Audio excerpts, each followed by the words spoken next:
Good afternoon, Chief. Good afternoon, Luke Bison. How's it going?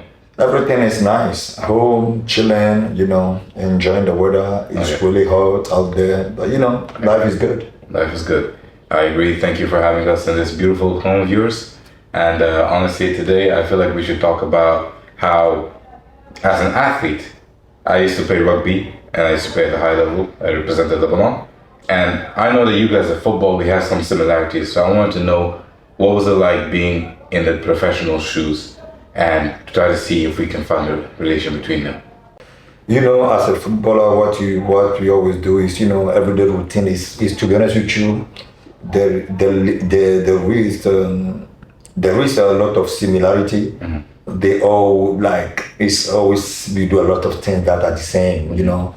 We get to the training ground and we change obviously into our training kit and we go upstairs or downstairs Yeah. where we can have a long breakfast first. Then we take all our vitamin, our supplement and everything. Then in between breaks, how it is. We start teasing each other about your clothing, about somebody's shoes, about somebody's hat. Then we keep going for an hour. Then we got some players that will go and do a pre-act. Okay. Which is kind of like the elastic band Yes, to exactly. wake up your Activation, glutes, correct. activation, Yeah. activation of the muscles, Correct. memory of the muscles. That's right. Then from there, everything flows. Then obviously we go on the pitch. We do, in between 10 to 15 minute dynamic warm up. Correct. Where we do everything straight the Hamstring, tree band, the hamstring, the quad. Give the ankle, the shoulder some nice movement. Then obviously then we move to football. Then we start touching the ball, pass. We will do a lot of drill, like passing the ball, control, changing of the side and everything.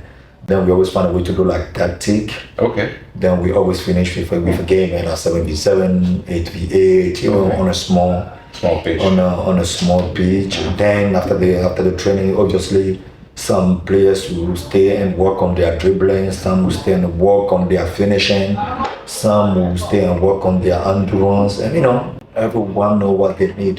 Yeah, makes sense. Okay, to make a perfect match. Yeah. It's actually very interesting because we have the same dynamic.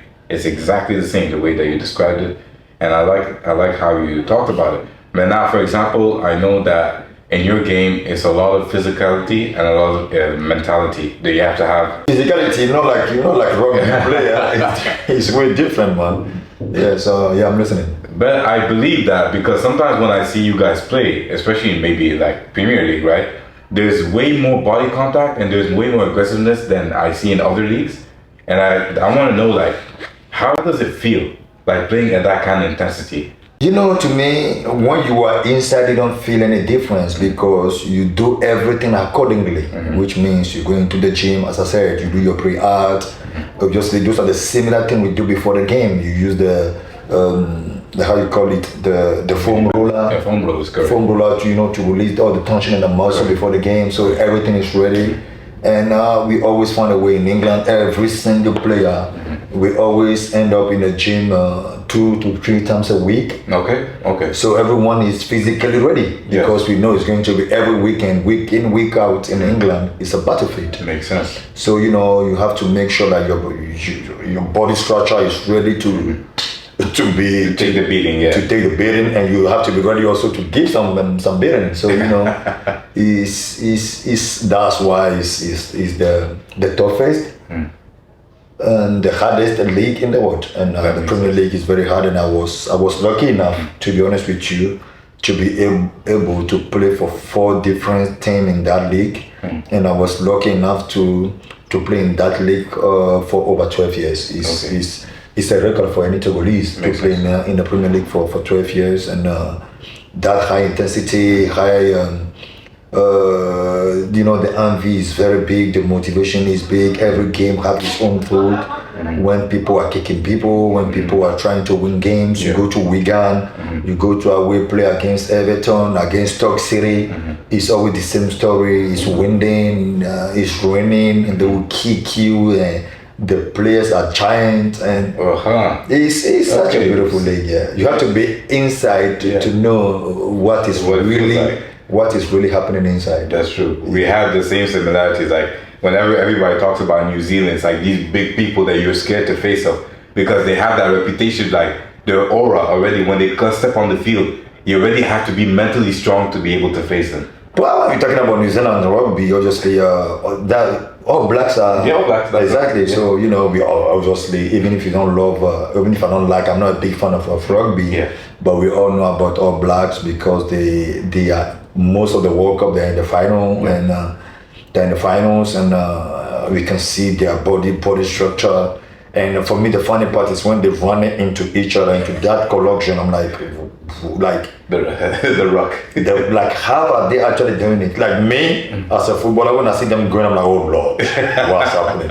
So it's just a different sport, and those people who are doing it, I'm pretty sure they love what they're doing, and they are passionate about it. So that's what makes it beautiful. That's true. I agree with that one. Like, okay, what is one thing that you can say that when you got into this professional league that it changed your whole perspective on life? Like, what is that one lesson that you learned from that? Organization of every single team.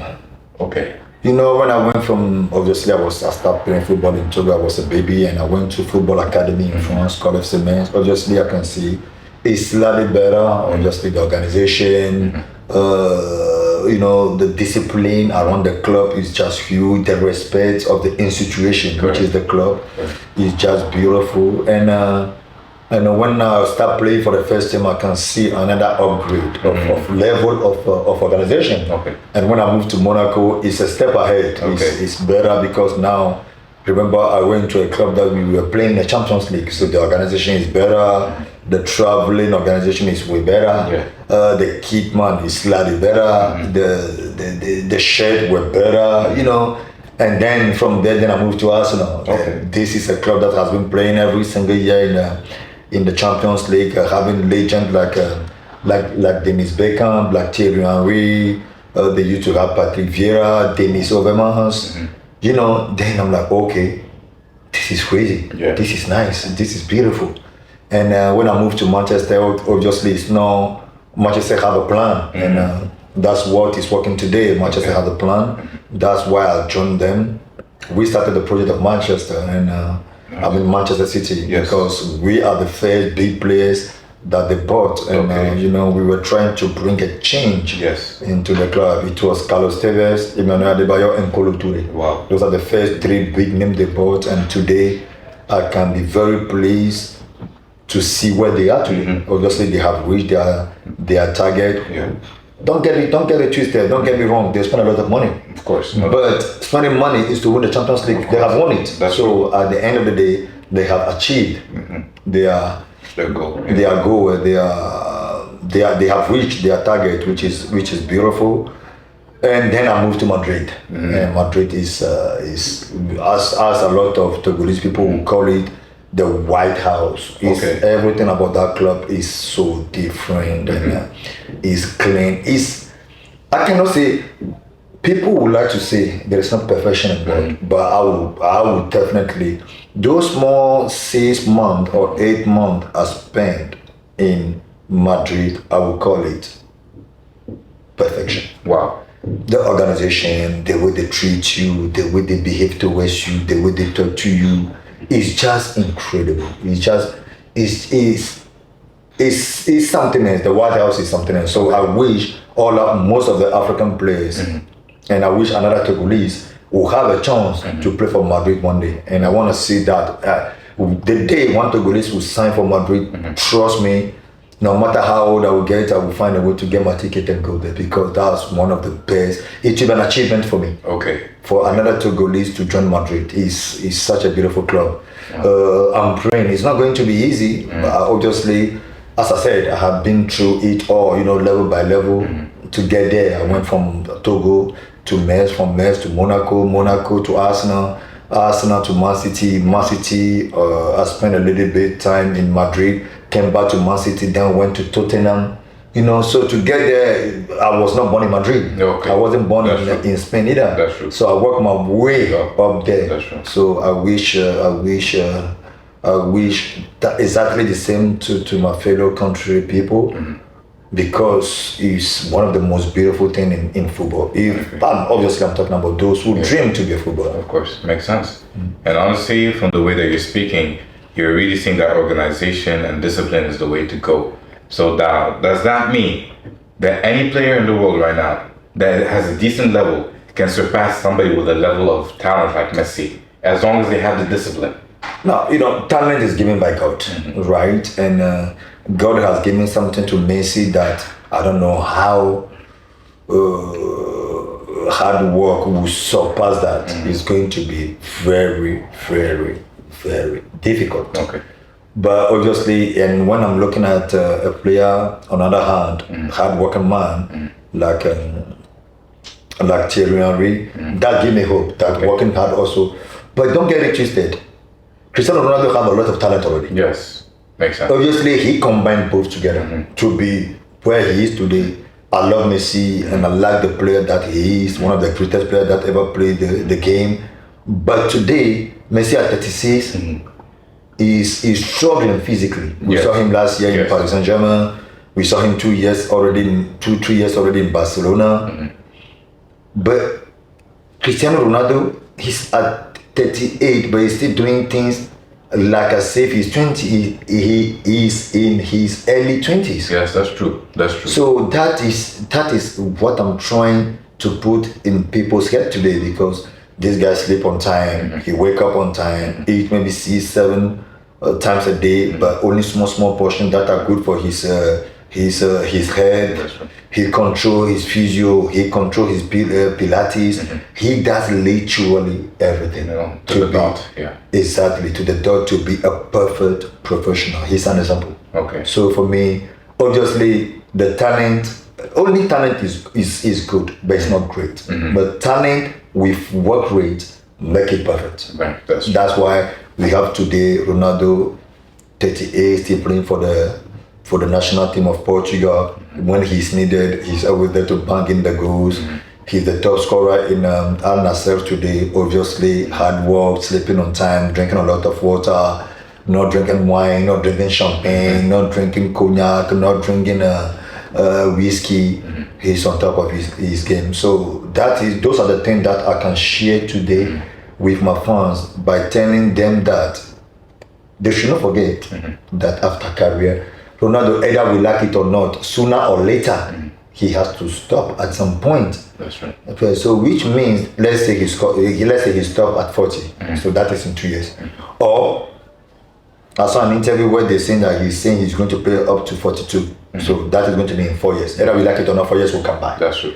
So then when he stopped from 42 to maybe he's 80 or 7, I don't know. I don't know when it's gonna be. I don't know how long he's gonna be with us. I wish him the longest life ever.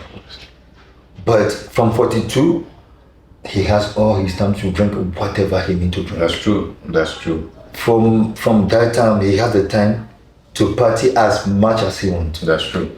Those are the things that maybe some of us we didn't understand when we were playing football. Makes sense. But obviously now, looking at it, I started maybe 3 years ago, I'm already tired of everything. That's true. I'm tired of going out, I'm tired of drinking, I'm tired of spending time with my friends, I'm tired. But I could have, these are the things I was doing while being a professional footballer. That's true. So, those are the things that we can share today with the youth, so they can know left from the right, or right from the wrong. Correct. Honestly, that's amazing advice. That's amazing insight from that level, and able to show us what it's like in your shoes. And honestly, I don't know if there's anything else I want to add. But I just want to say, is there something that you would like, especially the people of Togo, is there a message that you'd like to leave for the youth? Is there like a specific thing that you want them to do to be able to take the next level or reach the next step into any field, whether it's football or any other sport? I think if you are a man or a woman being, the first thing you have to do is focus on your life, right? And focus on your life means so many things. You have to know when to say no, and you have to know when to say yes. Obviously, it's not everything that we say yes to. We have in Africa, we have our culture, which is kind of of a big things. For us Africans, we have to respect the elders. And sometimes whenever you think what the elders are telling you is not the right thing, you don't have to follow it. I'm really sorry, because that's how I became who I am today. Because I took a lot of advice from old people, to be honest with you. But there are few that I didn't take advice from them, because I know the advice I didn't need it in that particular moment. So that is a character, a personality. When to say stop, you have to say stop. Either is your family member, either is your friend, either is your close friend. You always have to do you. That's why I have a lot of hashtags say, do you, be happy. Yes. Because what you are asking me to do as an elder, right? As a brother, as a sister, as an uncle, as an auntie. But is that thing making me happy? But I'm not going to do anything to make you happy. Of course. Everybody has his own happiness. Of course. If it's going to make me sad, I ain't going to do it. So for me, these are the mentality that we have to change. Do things that makes you happy first. Then obviously, through your happiness, you can share it with other people. Correct. But because it's just like a magnetic thing. Okay. If I'm sad, you will be sad. Then the next person to you is sad. Then it transfers slowly but surely. Okay. But if I'm happy and I'm laughing and I'm dancing, you will start dancing. That's true. Then that's how it goes. So for me, everything that I try to tell people, and I see a lot of people who in Africa, they will say, I'm going to tell you something, but they'll be upset. But if you know that I'm going to be upset, why telling me in the first place? Correct. Why? You know that whatever you are going to tell me will make me upset. Please, my brother or my friend, don't tell me. Keep it for yourself. That's it. Because you know very well that the thing will upset the person. Just keep it to yourself. Okay. You understand? So for me, those are the two things we have to work on. But like, again, if you want to be a footballer, believe in it fully and have an objective and have a target. Saying that in 1 year I will be here, in 2 years I will be here, in 3 years I will reach this level. If it doesn't reach that level, at least you'll be closer to it, because you have a vision, you have an objective to reach. So for me, if you are either you're a footballer, either you are a rugby man, tennis man, you are a businessman, you are into gold mining, you are into building, one thing is whatever you're doing, do it right. Always be right with yourself, because when you go into your bed, we only have one self-esteem telling you that, oh, okay, what you have done today is a wrong thing, or what you have done is good. So that's only my conscience will always tell me, Emmanuel, you have been honest during the day. That is only when I walk into my room in the night, I brush my teeth, I jump on my bed, I put my duvet on. The first thing that came into my mind is, what did you do today? Okay. So either you have done something good, you know. If you have done something bad, also you know. Because at the end of the day, you are now alone talking to yourself. True. That's true. Then you know, okay, oh, I have done this wrong. Tomorrow I will correct it. Then we can move forward. All right. Thank you, Chief, honestly, for sharing your perspective, a legendary perspective, somebody that's been at the highest levels and sharing us all the knowledge that we need to know. You guys can comment what you think about all these things, and in the comment, let me know what you think. One love. Bye.